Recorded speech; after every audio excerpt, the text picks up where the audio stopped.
तो hello my dear friend, welcome back to your channel. तो आज की इस वीडियो में हम करने जा रहे हैं एमकॉम फर्स्ट ईयर का IBF 5 जो कि हमारा फिफ्थ सब्जेक्ट है, उसकी यूनिट नंबर 7 का बहुत ही इंपॉर्टेंट टॉपिक जो प्रीवियस ईयर क्वेश्चन पेपर में बहुत ज़्यादा रिपीटेड क्वेश्चन है कि structure of shipping services. Shipping services का स्ट्रक्चर क्या है, ये क्वेश्चन जो है वो ज़्यादातर डायरेक्टली आता है, घुमा फिरा के नहीं आता। सिंपली क्वेश्चन पूछ लिया जाता है कि स्ट्रक्चर ऑफ शिपिंग सर्विसेज क्या होता है। ये क्वेश्चन के फॉर्म में भी आ सकता है या फिर शॉर्ट नोट के फॉर्म में भी आ सकता है। तो shipping services are organized according to the nature and the trading requirement of the goods traffic in international trade। यानी कि शिपिंग सर्विसेज को इस तरीके से ऑर्गेनाइज किया जाता है कि जो भी हम गुड्स को इंटरनेशनल ट्रेड करने वाले हैं उनकी रिक्वायरमेंट क्या है, उन गुड्स का नेचर क्या है। The goods traffic can be divided into two broad category, namely bulk cargo and the break bulk और या फिर जनरल कार्गो। यानी कि जितना भी हमारा गुड्स है जो कि हम शिप करते हैं अपनी कंट्री से दूसरी कंट्री में हम ट्रांसपोर्ट करते हैं, उस कार्गो को हमने दो पार्ट में डिवाइड किया गया है। एक तो होता है बल्क कार्गो, दूसरा होता है break bulk cargo. Break bulk cargo को हम दूसरे नाम से भी जानते हैं जिसको हम बोलते हैं general cargo. Break bulk cargo क्या होता है, वेदर ड्राई और लिक्विड। बल्क कार्गो जो है वो चाहे तो ड्राई कार्गो हो सकता है या फिर लिक्विड कार्गो हो सकता है, belonging to the category of primary commodities. यानी कि जो हमारा बल्क कार्गो होता है वो किससे रिलेट करता है, प्राइमरी कमोडिटी से रिलेट करता है। जैसे कि और such as ore fertiliser, food grains, crude oils, petroleum, edible oil etcetera and move as ship load. यानी कि जैसे ही शिप लोड हो जाता है ये सारा सामान, शिप क्या कर देती है, ट्रांसपोर्टेशन सर्विस प्रोवाइड करती है, चल देती है। द ब्रेक बल्क और general cargo on the other hand refer to the manufactured और सेमी मैन्युफैक्चर्ड प्रोसेस और semi processed good that move invariably in different type of packaging like cases, crates, bags, drums, rolls, bags etcetera. यानी कि जो हमारे bulk cargo या general cargo होते हैं वो कौन से होते हैं, जो कि मैन्युफैक्चर्ड गुड होते हैं, सेमी मैन्युफैक्चर्ड गुड होते हैं, फिनिश गुड्स होते हैं, सेमी फिनिश गुड्स होते हैं, प्रोसेस गुड्स होते हैं, सेमी प्रोसेस गुड्स होते हैं। यानी कि जो क्या करते हैं, इनवेरिएबली मूव करते हैं। ठीक है, यानी कि जिनको हम क्या करते हैं, पैक करते हैं डिफरेंट टाइप्स के कंटेनर्स में, बैरल्स में, ड्रम्स में। In shipping parlance those items are generally refer to as general merchandise. यानी कि अगर हम शिपिंग में बात करें तो इन सारी आइटम्स को किस नाम से जाना जाता है, इनको जाना जाता है जनरल मर्केंडाइज के नाम से। यानी कि हमने इसका नाम पढ़ा था जनरल कार्गो, हमने पढ़ा बल्क ब्रेक बल्क कार्गो, और एक नया नाम हमें मिला जनरल मर्केंडाइज।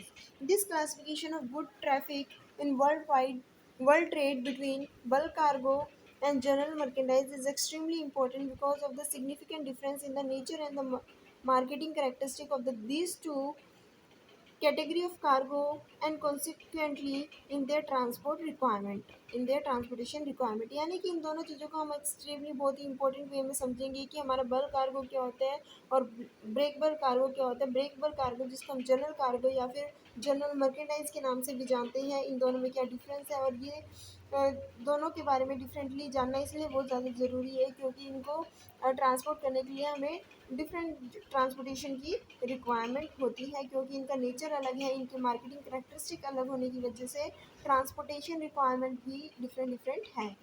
तो shipping services catering to the requirement of bulk cargo movement in world trade is known as tramp shipping और चार्टरिंग। यानी कि जब भी हमें बल्क कार्गो को अपनी कंट्री से दूसरी कंट्री में ट्रांसपोर्ट करना होता है तो उसके लिए जो भी हमें ट्रांसपोर्टेशन सर्विसेज की रिक्वायरमेंट होती है, जो भी हमें शिपिंग ट्रांसपोर्टेशन सर्विसेज की रिक्वायरमेंट होती है उसको हम बोलते हैं ट्रैम सर्विसेज, या फिर हम बोलते हैं ट्रैम शिपिंग या चार्टरिंग। चार्टरिंग का मतलब क्या होता है, जब शिप को रेंट पे लिया जाता है। यानी कि जब शिप ओनर से, जिसकी शिप है उस शिप के ओनर से, जो भी शिपर जिसको अपना गुड्स जो है, जो जिसको अपना कार को एक कंट्री से दूसरी कंट्री में क्या करना है, ट्रांसपोर्ट करना है, वो शिपर अपना जो शिप है, शिप ओनर की जो शिप है उसको रेंट पे ले लेता है, उसके बदले में उसको क्या देता है, पेमेंट करता है। यानी कि रेंट पे लेना क्या है, उसको कुछ भी या तो पूरी की पूरी शिप को रेंट पे लेगा या फिर कुछ पार्ट जो है उसका रेंट पे ले लेगा ताकि अपने गुड्स को जो है ट्रांसपोर्ट कर सके। इसको आगे जाके हम और अच्छे से डिटेल में समझेंगे ताकि आप लोगों को और अच्छे से समझ आए। यहाँ पे मैं ये बताना चाह रही थी कि आपको चार्टरिंग होता क्या है। While the shipping services require for the movement of break bulk या फिर general cargo is known as a linear shipping. तो आगे चल के इस टॉपिक में हम पढ़ने वाले हैं कि दो तरीके की हमारी शिपिंग फैसिलिटी अवेलेबल होती है। एक होती है लीनियर शिपिंग फैसिलिटी और एक होती है ट्रैम शिपिंग फैसिलिटी। जब भी हमें ब्रेकबल कार्गो का, जनरल मर्केंडाइज का, semi finish goods, semi processed goods, processed good, manufactured goods, semi manufactured goods, यानी कि जब भी हम ब्रेकबल कार्गो की बात करते हैं तो जब हमें इन गुड्स को क्या करना होता है, ट्रांसपोर्ट करना होता है, तब हम लीनियर शिपिंग सर्विसेज का यूज़ करते हैं। और सेकंड केस है, जब भी हमें बल्क कार्गो को ट्रांसपोर्ट करना होता है तो हम ट्रैम शिपिंग का यूज़ करते हैं। यहाँ तक हमें दो चीज़ें समझ में आई कि दो तरीके के गुड्स होते हैं, एक तो होते हैं ब्रेकबल गुड्स, एक होता है बल्क गुड्स। बल्क की जो हमारा कार्गो होता है उसको ट्रांसपोर्ट करने के लिए हमें ट्रैम शिपिंग का यूज़ करना पड़ता है, और जो हमारा बल्क कार्गो होता है उसको ट्रांसपोर्ट ब्रेकबल कार्गो होता है उसको ट्रांसपोर्ट करने के लिए हमें लीनियर शिपिंग का यूज़ करना पड़ता है। आगे जाके इस चीज़ को हम और अच्छे से डिटेल में पढ़ेंगे। Let us now discuss briefly the peculiarities of these two shipping services, यानी कि ये दोनों शिपिंग सर्विसेज को हम डिटेल में पढ़ते हैं कि लीनियर शिपिंग होती क्या है और क्यों हम इसका यूज़ करते हैं ब्रेक बल्क कार्गो या जनरल कार्गो को ट्रांसपोर्ट करने के लिए। A ship engage in linear trade is a unit in a fleet of vessel. Vessel क्या होता है, यहाँ पे शिप के बारे में कहा गया। फ्लीट का मतलब क्या है, ग्रुप। यानी कि हम जब भी लीनियर ट्रेड का यूज़ करके, लीनियर शिपिंग का यूज़ करके ब्रेकबल कार्गो को ट्रेड करते हैं तो वहाँ पे एक शिप नहीं होती, बहुत सारी शिप जो होती है अवेलेबल होती है जो ये सर्विसेज रेगुलर बेसिस पे प्रोवाइड करते हैं। A ship engage in linear trade is a unit in a fleet of vessels regularly engage in a particular trade, यानी कि क्या होता है, एक ग्रुप ऑफ वेसल्स है जो इस तरीके की जो रेगुलर सर्विस प्रोवाइड करता है अपने यूज़र्स को, अपने शिपर्स को, ताकि वो अपना गुड जो है, अपना break bulk cargo, general cargo को ट्रांसपोर्ट कर सके एक कंट्री से दूसरी कंट्री तक। The owner are usually a limited company and in many cases are member of the linear conference or the other। अब हम शिप ओनर की बात कर लेते हैं कि जो भी लीनियर शिपिंग की ओनरशिप किसके पास है, या तो कोई लिमिटेड कंपनी होगी या फिर एक कॉन्फ्रेंस होगी या और कोई भी हो सकता है। यानी कि दो मेन चीज़ हमने पढ़ी, या तो कोई कोई लिमिटेड कंपनी होगी या फिर लीनियर कॉन्फ्रेंस होगा। उसके बाद हम कहते हैं कि the ship owner, ship owner remuneration mainly consists of the freight earning which depend on the kind and the quality of the cargo carried। यानी कि शिपर की कार्गो को एक कंट्री से दूसरी कंट्री पे, एक पोर्ट से दूसरे पोर्ट पे लेके जाता है शिप ओनर। बदले में शिप ओनर को कुछ ना कुछ चाहिए, वो क्या लेता है, वो चार्जेस करता है कुछ अमाउंट। वो उस अमाउंट को क्या बोलते हैं, फ्रेट अर्निंग। फ्रेट अर्निंग को किस तरीके से, किस बेसिस पे चार्ज किया जाता है, जो भी ब्रेक बल्क कार्गो ट्रांसपोर्ट किया जाता है उस कार्गो की क्वांटिटी कितनी है, क्वांटिटी देखी जाती है कि कितनी क्वांटिटी कार्गो की हम क्या कर रहे हैं, ट्रांसपोर्ट कर रहे हैं, या फिर किस तरीके का गुड्स है, गुड्स पेरिशेबल गुड्स है, किस तरीके का गुड्स है, ये भी देखा जाता है।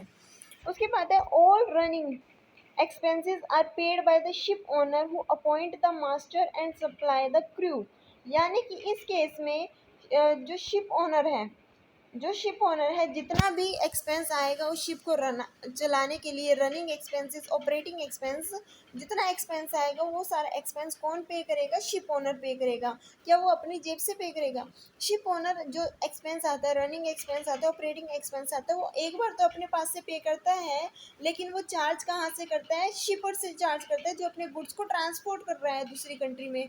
उसकी वजह से तो ये एक्सपेंस आ रहा है, उसकी वजह से उसकी कार्गो को हम डिलीवर कर रहे हैं, एक कंट्री से दूसरी कंट्री में लेके जा रहे हैं, तभी तो हमें ये एक्सपेंस करना पड़ता है शिप ओनर को। तो पेमेंट कौन करता है, शिप ओनर जो है वो एक्सपेंस पे करता है, लेकिन ये सारा का सारा अमाउंट जो शिप ओनर पे कर रहा है ये कहाँ से चार्ज करता है, शिपर से चार्ज करता है। फ्रेट रेट के अंदर ये सारी चीज़ें इंक्लूड होती है। ठीक है। इन्फॉर्मेशन ऑफ द इंटेंडेड, यानी कि जो हमारा मास्टर है, जो भी शिप को चलाने वाला है, शिप का जो कैप्टन है, वो भी शिप ओनर ही अपॉइंट करेगा। सेकेंड पॉइंट हम जान लेते हैं, information of the intended selling is circulated among shippers bye means of selling schedule and bye means of advertising through newspapers. यानी कि जो भी हमारा शिपर है उसको कैसे पता चलता है कि ये शिप जो है जाने वाली है, उसके बारे में। शिपर जो भी हमारी लीनियर शिप होती है ये पढ़ने से पहले मैं आपको बता देती हूँ और अच्छे से कि लीनियर शिपिंग एक्चुअली में होती क्या है। लीनियर शिपिंग होती है कि जब जो भी शिप एक पोर्ट से दूसरे पोर्ट तक जाए, यानी कि जो भी पोर्ट्स होते हैं वो फिक्स होते हैं, डिपार्चर पोर्ट भी फिक्स होता है, अराइवल पोर्ट भी फिक्स होता है, स्केड्यूल फिक्स होता है, टाइम फिक्स होता है, पोर्ट फिक्स होते हैं कि ये जो शिप है कौन कौन से पोर्ट पे जाएगी, किस टाइम पे जाएगी, क्या फ्रेट रेट होंगे, सारी चीज़ फिक्स होती है। फ्रेट रेट जो है वो चार्ज किया जाता है according to the quantity of the cargo, cargo की क्वांटिटी कितनी है या फिर किस तरीके का कार्गो आप अपनी कंट्री से दूसरी कंट्री में ट्रांसपोर्ट कर रहे हो। ये स्केड्यूल, ये जो इन्फॉर्मेशन है शिप के बारे में, वो किस तरीके से शिपर को पता चलती है, या तो एडवर्टाइजमेंट के थ्रू पता चलती है, ठीक है। सच information would generally include the following detail, यानी कि जो इन्फॉर्मेशन की हम बात करें, जो हमारे शिपर्स को वेरियस मीन्स के थ्रू पता चलती है या फिर एडवर्टाइजमेंट के थ्रू पता चलती है, तो क्या क्या इन्फॉर्मेशन उसको पता चलती है। नेम ऑफ द शिप, की कौन सी शिप है, शिप का नाम क्या, अलग अलग कंपनी की शिप होती है, अलग अलग नेम होते हैं, तो कौन सी कंपनी की शिप या कौन सी शिप जो है वो जाएगी, शिप का नाम क्या होता है। सेकंड जो चीज़ हमें पता चलती है वो है पोर्ट, कौन से पोर्ट से कौन से पोर्ट तक। बर्थ क्या होता है, डॉक क्या होता है, जहाँ पे जो शिप है खड़ी होती है, जहाँ जो भी पोर्ट पे शिप खड़ी होती है, जहाँ पे गुड्स को लोड किया जाता है, कार्गो को, कार्गो क्या होता है, गुड्स, जो भी गुड्स को शिप के अंदर लोड किया जाता है, अनलोड किया जाता है, ताकि उसको ट्रांसपोर्ट किया जाए, ताकि उसको शिप किया जाए एक कंट्री से दूसरी कंट्री में, एक पोर्ट से दूसरे पोर्ट पे। तो पोर्ट पे, बर्थ पे जहाँ पे शिप लोड की जाएगी, कौन से पोर्ट पे गुड्स को लोड किया जाएगा, अनलोड किया जाएगा।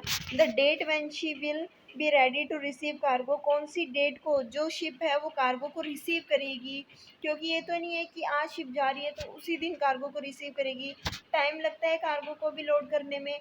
तो ये बताया जाता है कि किस दिन कार्गो को लोड किया जाएगा। Last date of receipt of the cargo, कौन सी लास्ट डेट होगी, किस दिन तक आपका कार्गो जो है लास्ट जो लोड किया जा सकता है। एक्सपेक्टेड डेट ऑफ सेलिंग, किस दिन जो शिप है वो चलेगी, ठीक है, पोर्ट से निकलेगी। द पोर्ट और series of port to which the vessel will proceed, यानी कि अब ये पोर्ट से लोड हो गई शिप का, हमें नाम पता चल गया कहाँ पे पोर्ट है, कौन से पोर्ट पे खड़ी होगी, कहाँ पे लोडिंग होगी, किस दिन कार्गो रिसीव करेगी वो, या फिर किस दिन तक आखिरी दिन होगा जब तक कार्गो को रिसीव करेगी, और इसके बाद कब निकलेगी शिप, ठीक है, या फिर कौन कौन से पोर्ट पे शिप जाएगी, टाइमिंग वगैरह, डेट वगैरह, सारी चीज़ें पहले ही मेंशन कर दी जाती है, इनके बारे में सारी इन्फॉर्मेशन प्रोवाइड कर दी जाती है। उसके बाद हम जानते हैं कि the owner of the ship is also the carrier, but his function will restricted to those of the common carrier only, यानी कि जो भी ओनर होते हैं शिप का, उसको हम क्या बोलते हैं, कैरियर भी जानते हैं, क्योंकि वो क्या करता है, गुड्स को, कैरियर को लेके जाता है एक प्लेस से दूसरे प्लेस पे। उसका फंक्शन जो है रिस्ट्रिक्टेड है। रिस्ट्रिक्टेड फंक्शन क्या है, मतलब ओनर को स्केड्यूल फिक्स है, बोर्ड फिक्स है, टाइम फिक्स है, डेट फिक्स है, तो उसको उस दायरे के अंदर रह के ही काम करना होता है, वो पोर्ट को चेंज नहीं कर सकता। ये है कि जो पोर्ट का है, जिस जिस पोर्ट से क्या है कि होके जाएगी शिप, वहीं से जाएगी, कोई और पोर्ट जो है वो चेंज नहीं कर सकता, यानी कि उसका जो रिस्ट्रिक्शन है एक तरीके से। Ship will have fix sailing schedule with fix ports of call are known as linear ship. Linear shipping का मतलब ये होता है जिसका स्केड्यूल फिक्स है, जिसकी टाइमिंग फिक्स है, जिसका डेट फिक्स है, अराइवल टाइम फिक्स है, डिपार्चर टाइम फिक्स है, ठीक है, जिसकी पोर्ट फिक्स है कि ये जो शिप है इन पोर्ट्स पे जाएगी, रुकेगी, इन पोर्ट्स पे लोडिंग डी लोडिंग होगी, उसको हम बोलते हैं linear ship. The segment, segment का मतलब क्या होता है, एक part. The segment of the trade which is generally move through linear ships consist of semi processed और finish item in small and measured quantity such as the leather, tea, readymade garments, machinery, electronic goods etcetera, यानी कि हमने कहा कि जो भी हमारी linear shipping होती है उसका यूज़ करते हैं हम अपने ब्रेकबल कार्गो को ट्रांसपोर्ट करने के लिए, शिप करने के लिए। तो कौन कौन सी चीज़ें होती है, सेमी फिनिश्ड प्रोसेस आइटम की हमने बात की, फिनिश आइटम की हमने बात की, तो वो आइटम एक्चुअली में होती क्या है, किस तरीके से उनकी क्वांटिटी को मेज़र किया जाता है। लेदर हो गया, टी को हम क्या करते हैं, ट्रांसपोर्ट करते हैं, शिप करते हैं, रेडीमेड गारमेंट्स हो गए, मशीनरीज हो गई, इक्विपमेंट गुड्स हो गए, और बहुत सारी ऐसी चीज़ें हैं जो ब्रेकबल कार्गो का पार्ट होती है। The fix sailing schedule is the requirement of a regular linear shipping services with adequate frequency and port coverage, यानी कि जो भी हमारे शिपिंग सर्विसेज है वो क्या करती है, ये रेगुलर बेसिस पे इस तरीके की सर्विसेज को प्रोवाइड करती रहती है। The fix frequency announced by the ship owner will in advance help the supplier or the buyer to plan their trading। यानी कि ये पहले से ही इंफॉर्मेशन बता देती है, ये सारी की सारी इंफॉर्मेशन जो हमने अभी पढ़ी कि क्या क्या इंफॉर्मेशन जो शिप ओनर है वो प्रोवाइड करता है अबाउट द डेट, ठीक है, वेसल्स के नाम के बारे में, या फिर पोर्ट्स कौन किन पोर्ट से होके जाएगी, ये सारी चीज़ें पहले से ही मेंशन की होती है ताकि जो हमारे सप्लायर है बायर है वो रेडी रह सके, तैयार रह सके, या फिर जो भी उनको ट्रेड वगैरह करना है उन सारी चीज़ों के लिए वो तैयारी कर सके। ये सारी चीज़ें उनको पहले ही एडवांस में हेल्प करती है कि वो तैयार रहे अपने गुड्स के साथ। This particular phenomena is in direct contrast with the movement of bulk cargo, bulk commodity which is generally on tramp basis. लेकिन ट्राम बेसिस में ऐसा कुछ भी नहीं होता, जो कि हम टाइम बेसिस के टॉपिक पे जाके इसको और अच्छे से समझ पाएंगे। Since the trade negotiation take place usually 2 to 3 months prior to the actual shipment date, it is desirable that during the interim period there is no variation in the freight level pressures, otherwise it would result in serious financial loss to either the shipper or the consignee. Consignee कौन होता है, यहाँ पे consignee की बात की गई है जिसको कार्गो मिलेगा, रिसीव होगा। शिपर जो कार्गो को शिप कर रहा है, ठीक है, एक कंट्री से दूसरी कंट्री में एक्सपोर्ट कर रहा है, ठीक है, ये होता है शिपर। अब ये कहा गया है कि जो हमें ये सारी इन्फॉर्मेशन मिलती है ये 2 to 3 months प्रियोरिटी, 2 या 3 महीने पहले इन सारी चीज़ों का हमें पता चल जाता है ताकि जो जो भी है प्रिपरेशन वो बायर या शिपर जो है वो कर सके, प्लानिंग कर सके, ठीक है।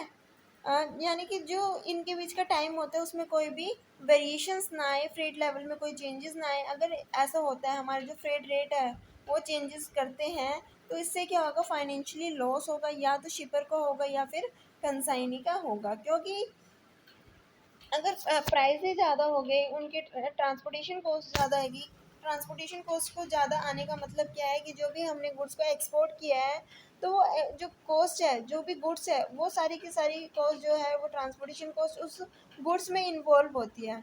अब वो गुड्स की प्राइसेस बढ़ जाएंगे, जब गुड्स की प्राइसेस बढ़ जाएंगे तो वो गुड्स जो है कॉम्पिटिटिव नहीं रहेगा और लोग उसको खरीदना पसंद नहीं करेंगे। तो फ्रेट रेट जो है वो भी एक इम्पोर्टेंट एस्पेक्ट्स है। In view of the above, the freight rate in linear trade are let down in the tariff। Tariff क्या होते हैं, जो भी गवर्नमेंट रूल्स एंड रेगुलेशंस होते हैं, गवर्नमेंट जो भी टैक्स चार्ज करती है उसको हम बोलते हैं टैरिफ, और sometime negotiated. This provide an opportunity for shippers and the importer to plan their shipment programme. यानी कि ये क्या करता है, एक अपॉर्चुनिटी प्रोवाइड करता है किसको, शिपर को और इम्पोर्टर को, कि वो क्या करे अपने शिपमेंट की जो प्रोग्राम है उसको पहले से ही प्री डिटरमाइन कर ले फ्रेट रेट के बारे में। Result in the ship owner incurring heavy loss due to the maintaining the linear services. क्योंकि जो भी हमारा शिप ओनर है वो तो क्या करेगा, सर्विसेज प्रोवाइड करेगा ही करेगा जो भी उसने टाइम फिक्स किया है उसके according. In good old saying selling days, यानी कि अगर हम पहले की बात करें कि जब पहले शिप का यूज़ किया करते थे, जब भी शिप को यूज़ किया करते थे गुड्स को ट्रांसपोर्ट करने के लिए, तो उस समय क्या होता था उस चीज़ को हम समझ लेते हैं। और आज के समय में क्या आ रहा है, क्या डिफरेंस आए हैं पहले में और आज में। The sailing ship were either owned or chartered by the big exporter trading houses and would sail out only when they were full to their capacity. यानी कि पहले के समय में क्या होता था, जो भी शिप होती थी, जो भी बड़े बड़े एक्सपोर्टर होते थे जिनको अपने गुड्स को एक्सपोर्ट करना था, जो अच्छे लेवल पे काम करते थे, ठीक है, जो भी ट्रेडिंग हाउसेस होते थे, जो भी बिग एक्सपोर्टर होते थे अच्छे लेवल पे काम करते थे, वो क्या करते थे, जो भी शिप थी उसको हायर कर लेते थे या खरीद लेते थे ताकि अपने गुड्स को क्या कर सके, शिप कर सके, एक्सपोर्ट कर सके, ताकि फुल कैपेसिटी तक। यानी कि जो हमारे एक्सपोर्टर है वो छोटा मोटा सामान, तो बड़े एक्सपोर्टर तो छोटा मोटा सामान भेजेंगे नहीं, बहुत लार्ज क्वांटिटी में, बल्क क्वांटिटी में गुड्स को क्या करेंगे, एक्सपोर्ट करेंगे। तो पूरी की पूरी जो कैपेसिटी होती थी शिप की वो बढ़ जाती थी। This often result in the departure and the arrival of the such selling vessel being very erratic. तो यहाँ इससे क्या होता था कि डिपार्चर जो था शिप का ले जाना और लाना फिक्स होता था, क्योंकि वो पूरी शिप जो है भर जाती थी तो उसको लेके जाना ही पड़ता था और वहाँ से खाली करके आना पड़ता था। तो moreover since the sailing vessel were monopolised by big time exporter, these ships could not accommodate the cargo of small exporter who was would thus be deprived of the right to trade with overseas buyer, यानी कि ये क्या करते थे, जो भी बड़े बड़े एक्सपोर्टर है वही जो है शिप को ले सकते थे रेंट पे, ताकि अपने गुड्स को एक्सपोर्ट कर सके अपनी फुल कैपेसिटी के साथ। लेकिन जो छोटे एक्सपोर्टर थे उन वो जो है शिप को रेंट पे नहीं ले पाते थे, क्योंकि उनके पास इतना कार्गो नहीं होता था, गुड्स नहीं होता था एक्सपोर्ट करने के लिए। तो वो जो चीज़ें हैं वो ओवरसीज जो बायर है उनके साथ ट्रेड नहीं कर पाते थे। जब वो ओवरसीज बायर के साथ ट्रेड नहीं कर पाते थे तो हमारी कंट्री में एक्सपोर्ट किस तरीके से बढ़ेगा, ठीक है। जब हमारी कंट्री में एक्सपोर्ट ज़्यादा से ज़्यादा होगा तभी तो हमारी कंट्री में फॉरेन करेंसी आएगी, फॉरेन करेंसी आएगी तो हमारा जो बैलेंस ऑफ पेमेंट है वो भी क्या होगा, करेक्ट होगा। तो ये क्या चीज़ें होती है कि ज़्यादा से ज़्यादा एक्सपोर्ट को किस तरीके से बढ़ाए ताकि हमारे जो स्मॉल एक्सपोर्टर है वो भी ट्रेड कर सके, ठीक है। वो नहीं कर पाते थे क्योंकि उनके पास इतना कार्गो नहीं होता था कि वो शिप को रेंट पे ले सके या फिर पूरी कैपेसिटी शिप की फुल कर सके, तो वो ट्रेड नहीं कर पाते थे ओवरसीज बायर के साथ। With the substitute of iron for would, जैसे जैसे सब्सिट्यूट आया, सब्सिट्यूट का मतलब क्या है, जब एक चीज़ हमारे पास अवेलेबल नहीं है लेकिन हमारे पास ऑप्शन है हम उसका यूज़ ना करके दूसरी चीज़ को यूज़ कर सकते हैं उसकी जगह पे। तो जब हमारे पास सब्सिट्यूट अवेलेबल होने लग गए, यानी कि जब आयरन की जगह हम वुड का यूज़ कर सकते थे, स्टीम की जगह हम स्टील का यूज़ कर सकते थे, for further advancement from steam to marine diesel, steam यानी कि भाप वाले, भाप की जगह हम क्या कर सकते थे, स्टीम की जगह मैराइन डीजल का यूज़ करने लगे, ठीक है। जो हमारी शिपिंग कैपेसिटी थी वो क्या होती गई, चेंज होती गई, बढ़ती गई।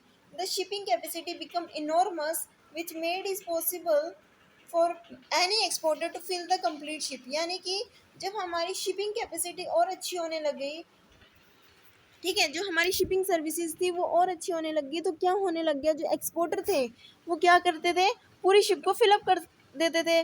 This presented an opportunity to even the small exporter to participate in the international trade. इसने क्या किया, बहुत अच्छी अपॉर्चुनिटी प्रोवाइड की स्मॉल एक्सपोर्टर के लिए जो ट्रेड नहीं कर पाते थे, जिनके पास इतना कार्गो नहीं होता था कि वो अपने कार्गो को एक्सपोर्ट कर सके, वो ओवरसीज बायर के साथ ट्रेड कर सके। तो ये एक अच्छी अपॉर्चुनिटी है। जैसे जैसे हमारी शिपिंग सर्विसेज डेवलप करने लगी, जैसे जैसे लीनियर सर्विसेज का कंसेप्ट आया, लीनियर शिपिंग का कंसेप्ट आया, तो जो हमारे स्मॉल ट्रेडर्स थे, जो हमारे स्मॉल बिजनेसमैन थे, वो भी ओवरसीज बायर के साथ ट्रेड करने लगे और उनको और अच्छी अपॉर्चुनिटी मिली, जिसके साथ साथ हमारा एक्सपोर्ट भी बढ़ा और हमारी इकोनॉमी की जो बैलेंस ऑफ पेमेंट है या फिर जो ग्रोस डोमेस्टिक प्रोडक्ट है वो भी क्या हुआ, इंक्रीज हुआ। With the advancement of shipping technology and the communication, a few low value commodities could also be offered as potential trading product, यानी कि लो वैल्यू कमोडिटी को भी जो है वो ट्रेड किया जाने लग गया, और जो हमारे स्मॉल ट्रेडर्स थे वो भी जो भी हमारे स्मॉल एक्सपोर्टर्स थे वो भी ओवरसीज बायर के साथ ट्रेड करने लग गए। Now a days the linear shipping ships sell out from port irrespective of whether they are full or half full or empty, and arrive at the intermediate port of call and final destination on the date pre-announced by the linear operators। तो इसमें ये कहा गया कि जो हमारी linear shipping है उसका एक मेन फंक्शन ये भी है कि जो हमारी लीनियर शिपिंग है, चाहे वो पूरी भरी हुई हो या फिर आधी खाली है, ठीक है, आधी भरी हुई है या पूरी खाली है, इससे मतलब नहीं होता। वो अपने रिस्पेक्टिव पोर्ट पे आएगी जहाँ पे उसको आना है, जहाँ जहाँ उसने कहा है कि ये शिप इस दिन इस तारीख को इन पोर्ट पे जाएगी तो वहाँ पे जाएगी, इससे मतलब नहीं है कि उसके पास कार्गो है या फिर नहीं है। If the linear ship well out with a reasonable load, then perhaps the linear operator is able to achieve a break-even situation। यानी कि linear shipper की जो ship है वो full capacity में fill up हो चुकी है, उसको enough cargo मिल चुका है ले जाने के लिए, transport करने के लिए, तो वो break even situation को achieve कर चुका है। लेकिन but sometime in order to keep his commitment of maintaining fixed schedule, he is required to depart from the port of loading with a low load which may be less than the break even points। कई बार क्या होता है कि जब अगर शिपर की ship पूरी तरीके से कम्प्लीटली वे में फिलअप हो जाती है तो ये बेनिफिशियल है, क्योंकि वो ब्रेक इवन पॉइंट की सिचुएशन को अचीव कर लेता है। बट हमेशा ऐसा नहीं होता, हमेशा ऐसा नहीं होता कि जो भी हमारी शिपर है उसकी शिप पूरी तरीके से लोड हो जाए कार्गो से। उसकी शिप कई बार क्या होती है, खाली रह जाती है, आधी ही लोड हो पाती है। लेकिन क्योंकि शिपर ने क्या कर दी है, कमिटमेंट कर दी है कि वो इन पोर्ट्स पे जाएगा, इस टाइम पे जाएगा, इस स्केड्यूल पे जाएगा, तो उसको जाना ही होगा। इससे मतलब नहीं है कि उसकी जो शिप है वो पूरी तरीके से लोड है या फिर नहीं है। This is the sacrifice that a linear operator has to make some time for maintaining continuity in linear business. ये एक तरीके की सेक्रीफाइस है जो हमारा लीनियर ऑपरेटर जो है करता है ताकि जो लीनियर बिजनेस है उसमें कॉन्टिन्यूटी को मेंटेन रख सके। It would be pertinent to mention that committed trade of finished or semi-finished product thrives on a committed linear services, यानी कि जो हमारा फिनिश या सेमी फिनिश गुड्स का जो ट्रेड होता है वो लीनियर शिपिंग सर्विसेज का यूज़ करके ही किया जाता है। Conversely it would be impossible to maintain linear services if there is no trade of finish semi finish product. Thus, the two are highly interdependent, and one cannot do without the others. So, in order to remain in business, it is imperative that the freight receipt of a ship owner do not fall below the cost incurred for providing the linear services। यानी कि जो भी receipt मिलती है शिपर को अपने goods को ship करने के लिए, रिसिप्ट की कि जो भी हमारा शिपर है उसको कितना फ्रेट रेट पे करना है, तो शिपर से उतना फ्रेट रेट चार्ज किया जाएगा कि उस जो भी हमारे शिप ओनर है उसकी जितनी भी कॉस्ट है प्लस सरप्लस अमाउंट जो है चार्ज किया जाता है हमारे शिपर से। सरप्लस अमाउंट यानी कि कुछ अमाउंट ऑफ प्रॉफिट जो है वो चार्ज किया जाता है शिपर से। In fact, he should be able to generate some surplus, but in a highly competitive situation as of today, the ship owner has little control over determination of the freight which are governed by force of demand and supply। यानी कि आज के समय में अगर देखा जाए तो फ्रेट रेट जो है वो किसके अकॉर्डिंग चार्ज किया जाता है कि मार्केट में डिमांड या सप्लाई कितनी है। डिमांड सप्लाई यानी कि कितनी शिपिंग सर्विसेज जो है सर्विसेज प्रोवाइड कर रही है शिपर्स को, और कितने शिपर्स जो है वो शिपिंग सर्विसेज की डिमांड कर रहे हैं। यानी कि हमारी शिपिंग सर्विसेज तो बहुत ज़्यादा है लेकिन डिमांड कम है, तो ऑब्वियस सी बात है प्राइस कम होंगे। डिमांड बहुत ज़्यादा है, शिपिंग सर्विसेज कम प्रोवाइड की जा रही है, तो ऑब्वियस सी बात है प्राइस ज़्यादा होंगे। तो ये डिमांड या सप्लाई को भी देखता है, उसके अकॉर्डिंग ही फ्रेट रेट भी चार्जेस किए जाते हैं। साथ ही साथ जो भी अमाउंट चार्ज की जाती है शिपर से उसमें जो भी ऑपरेटिंग कॉस्ट आई है, रनिंग कॉस्ट आई है, ये सारी कॉस्ट प्लस सरप्लस अमाउंट भी शिपर से चार्ज किया जाता है। However in order to maintain control over freight rate, ensure stability of selling, and restrict or eliminate competition among themselves, linear operator become member of an association known as conference, which involves common tariff rate and encourage pooling agreements between the members। तो एक तरीके से क्या होता है pooling agreement क्या होता है या फिर कॉन्फ्रेंसेस क्या होता है, इसके बारे में हम जानते हैं कुछ थोड़ा बहुत। ये कॉन्फ्रेंस का मतलब जितनी भी शिपिंग कंपनीज है, जितनी भी शिपिंग सर्विसेज प्रोवाइड करने वाली कंपनी है वो आपस में मिलके कॉन्फ्रेंस बनाती है। कॉन्फ्रेंस का मतलब एक मीटिंग करती है कि जो भी रेट चार्ज किए जाएंगे वो सेम होंगे। हर एक कंपनी जो है वो सेम रेट जो है वो चार्ज करेगी ताकि उनके बीच में कंपटीशन ना रहे, चाहे वो मेंबर कंपनी हो या नॉन मेंबर कंपनी हो। कॉन्फ्रेंस की सबके लिए एक ही रेट रहता है ताकि कंपटीशन को एलिमिनेट किया जाए, ख़त्म किया जाए और सारे ही प्रॉफिट को अर्न कर सके और अच्छे से अच्छी सर्विसेज अपने शिपर्स को प्रोवाइड कर सके।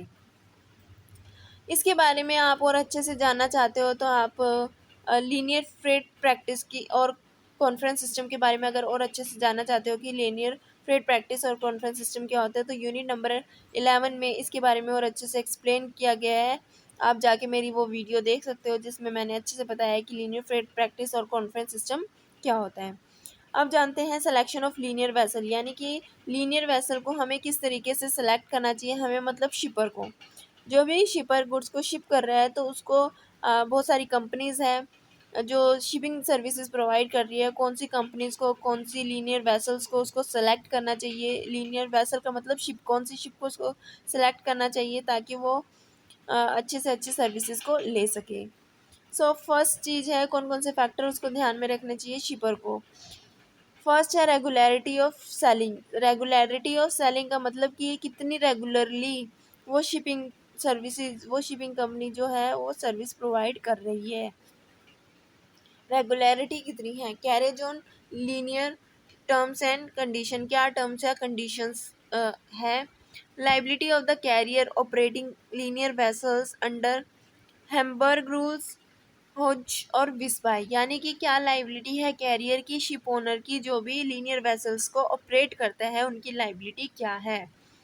Conference membership for stability of freight rate, क्या जो भी हमारी शिपिंग सर्विसेज हम ले रहे हैं, लीनियर वेसल की जो शिपिंग सर्विसेज अगर हम लेना चाह रहे हैं इस शिप की, तो क्या वो कॉन्फ्रेंस की मेंबरशिप है। कॉन्फ्रेंस की मेंबरशिप होने का मतलब है कि उसके जो फ्रेट रेट है वो क्या है, स्टेबल है, उसकी कंपनी के उस शिप के फ्रेट रेट ज़्यादा फ्लक्चुएट नहीं करेंगे।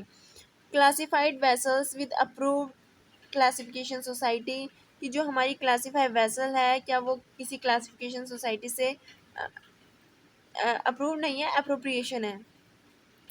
Classified vessels with appropriate classification society, insurance approved vessel, यानी कि जो भी वेसल्स हम यूज़ करेंगे अपने कार्गो को शिप करने के लिए, क्या उसका इंश्योरेंस है, क्या वो इंश्योर्ड है। Check LC for age of vessel, की जो भी हमारी वेसल्स है उनकी एक स्पेसिफिक एज होती है कि एक वेसल्स इतने पीरियड ऑफ टाइम तक के लिए सर्विस प्रोवाइड कर सकती है, उसके बाद वो सर्विस नहीं प्रोवाइड कर सकती, उसमें ज़्यादा रिस्क हो जाता है। तो उस वेसल की, उस शिप की कितनी एज है। Vessel do not call at any prohibited ports, कोई भी जो भी हमारी वेसल जिस भी शिपिंग सर्विसेज का हम यूज़ करेंगे, लीनियर शिपिंग की जो भी शिप हम यूज़ करेंगे, वो कुछ ऐसे पोर्ट पे ना जाए जो पोर्ट प्रोहिबिटेड है, जिन पे रोक टोक है शिप के आने पे। Nationality of the vessels should not under any UN sanctions, जो भी नेशनैलिटी है वेसल की वो किसी भी तरीके के यूएन सैंक्शन के अंदर नहीं आनी चाहिए।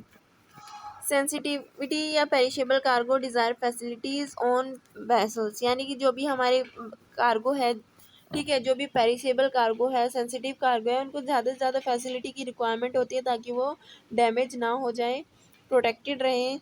क्या वो सारी फैसिलिटी उस वेसल में अवेलेबल है। Availability of refer plugs and pre stack and on vessels, refer refer plug का मतलब है कि सेफ्टी जो है वो है शिप, अगर हम शिपिंग का यूज़ करके अपने गुड्स को, अपने कार्गो को शिप कर रहे हैं, ट्रांसपोर्ट कर रहे हैं, तो क्या फैसिलिटीज़ अवेलेबल है, किस तरीके की फैसिलिटी कि हमारे कार्गो के अंदर कोई भी वाटर लीकेज ना हो, यानी कि शिप के अंदर कोई वाटर लीकेज ना हो, हमारा जो कार्गो है वो गीला ना हो जाए, डैमेज ना हो जाए, ये सारी चीज़ें भी ध्यान में रखनी होती है। बिल ऑफ लैडिंग के बारे में कि बिल ऑफ लैडिंग प्रोवाइड किया जा रहा है किस तरीके का है, क्या है, ठीक है। Issuance of seaway bill, seaway bill issue किया जा रहा है कि नहीं किया जा रहा है। Special security provided by the carrier during transit in case और वेरी हाई वैल्यू कार्गो, जब कार्गो की वैल्यू बहुत ज़्यादा हाई है तो उस केस में क्या सिक्योरिटी प्रोवाइड की जा रही है कि आपका कार्गो सेफ रहेगा ट्रांजिट करते वक्त, क्या स्पेशल सिक्योरिटी प्रोवाइड की जाती है हाई वैल्यू कार्गो के लिए। अवेलेबिलिटी ऑफ रिक्वायर्ड कंटेनर, कि अगर जब भी हमें गुड्स को, कार्गो को ट्रांसपोर्ट करना है तो उसके लिए कंटेनर की भी ज़रूरत होती है, जो कि मैंने बताया हुआ है एक अपनी वीडियो में कि टाइप्स ऑफ कंटेनर कितने तरीके के होते हैं।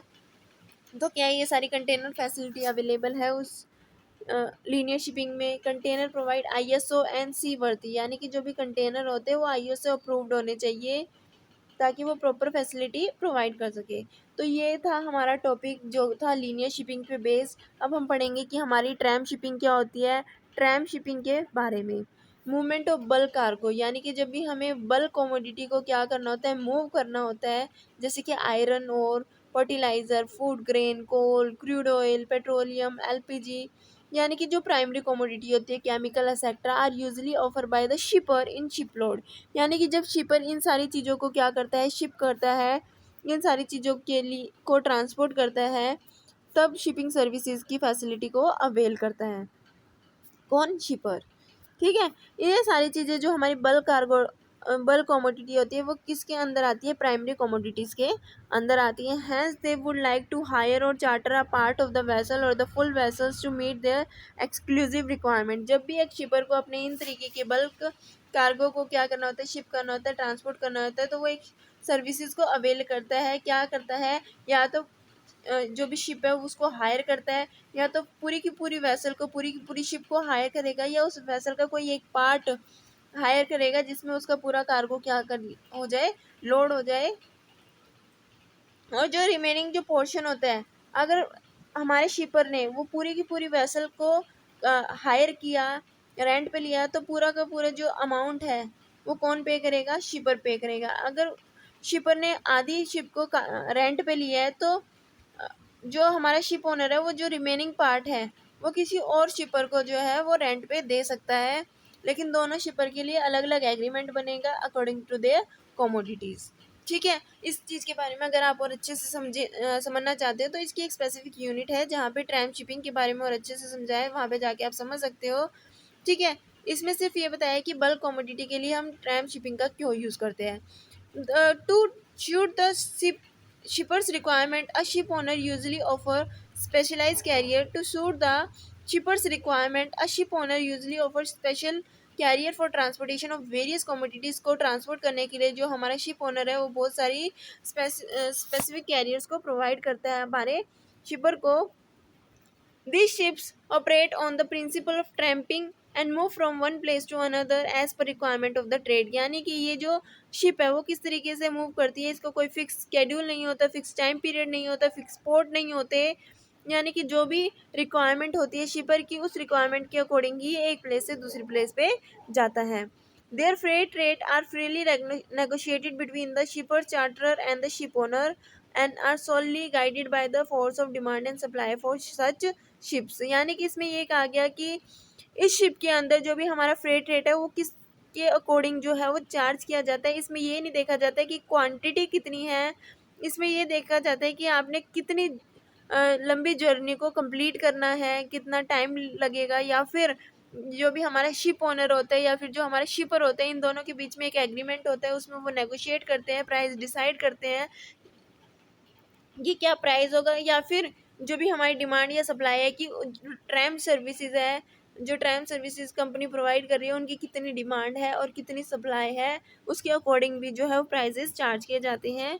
Historically this has been found to be the best method to of keeping down the transportation cost of low value bulk commodity. यानी कि जब हमें लो वैल्यू के बल्क कमोडिटी, लो वैल्यू जिन कमोडिटी की वैल्यू कम होती है उसको ट्रांसपोर्ट करने के लिए हमें कॉस्ट भी कम आनी चाहिए, ट्रांसपोर्टेशन कॉस्ट भी कम आनी चाहिए, तो पहले के समय में ये वाला मेथड जो है वो यूज़ किया जाता था ट्रांस शिपिंग, ताकि जो कॉस्ट है वो कम आए। And this had served as an impetus to the boost of the trade in bulk commodity. इस कंसेप्ट ने क्या किया, जो हमारे बल्क कमोडिटी का ट्रेड था वो बूस्टअप कर दिया। Unlike a linear ship operating under a conference system, tram ships takes maximum advantages of the freedom of high seas and flexibility of movement on various trade routes। यानी कि linear shipping के अंदर, linear shipping के concept में हमने पढ़ा conference system के बारे में, पूलिंग अरेंजमेंट्स के बारे में, लेकिन इसके अंदर ऐसा कुछ भी नहीं है। इसके अंदर फ्रीली क्या किया जा सकता है, ट्रेड किया जा सकता है, मैक्सिमम एडवांटेजेस है, कोई भी रूट जो है वो चूज़ किया जा सकता है, बहुत सारे रूट्स अवेलेबल होते हैं। Tramp vessel have no fix route, यानी कि जो भी ट्रैम सर्विसेज का यूज़ करेगा उसका कोई फिक्स रूट नहीं होता, मतलब पहले से कोई pre decide route time schedule नहीं होता, अराइवल टाइम फिक्स नहीं होता, डिपार्चर टाइम फिक्स नहीं होता। The routes and the schedule of the tramp ships is regulated through the requirement of the shipper और चार्टरर। यानी कि जो भी शिपर होता है, जो चार्टरर होता है, जिसने शिप को रेंट पे लिया होता है अपने गुड्स को ट्रांसपोर्ट करने के लिए, वो ही डिसाइड करता है रूट्स को, ठीक है, कहाँ से जाना है, क्या करना है, टाइमिंग वगैरह। Normally the cargo situated to the tramp ships have following characteristic. यानी कि जो भी कार्गो होता है उसके कुछ करेक्टरिस्टिक होते हैं, किस तरीके का कार्गो लेके जाया जाना चाहिए वो समझ लेते हैं। फर्स्ट है sufficiently low value so that the cheapness of the transport outweigh the value of the speed and regularity of delivery.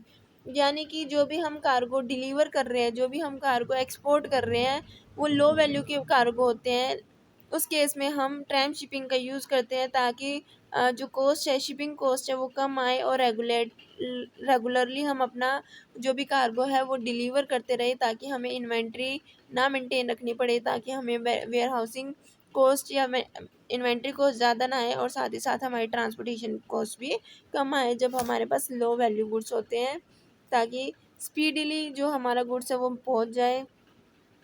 उसके बाद सेकंड पॉइंट है relatively great bulk of weight. Great bulk of weight यानी कि जब जो भी cargo है उसका वेट ज़्यादा होता है, उस केस में भी हम ट्रैम शिपिंग का यूज़ कर लेते हैं। Require no exceptional facility of the carriage for handling preservings, यानी कोई एक्स्ट्रा हमें कैरेज हैंडलिंग प्रिजर्विंग फैसिलिटी की रिक्वायरमेंट नहीं होती इस केस में। And availability of the shipment in full cargo load और capable of being handled in bulk combined with other shipment without marks and numbers, यानी कि जब भी हम इस तरीके की कार्गो को ट्रांसपोर्ट करते हैं तो इसके लिए हमें कोई शिपमेंट के ऊपर कोई मार्क या नंबर की रिक्वायरमेंट ऐसा नहीं होती, ठीक है।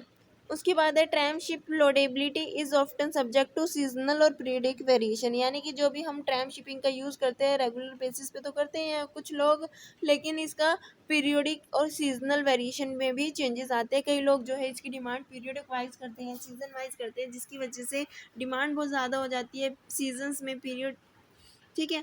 तो उसकी प्राइस पे भी इम्पैक्ट पड़ता है, उसकी प्राइसेस में भी चेंजेस आते हैं, यानी कि the irregular and erratic movement of tram ships reduce its potential for securing return cargo, क्योंकि जब भी हम ट्रैम शिपिंग का यूज़ करते हैं तो ये सिक्योरिटी नहीं होती कि जाते समय तो हमारे पास कार्गो है बट आते समय कार्गो होगा कि नहीं होगा।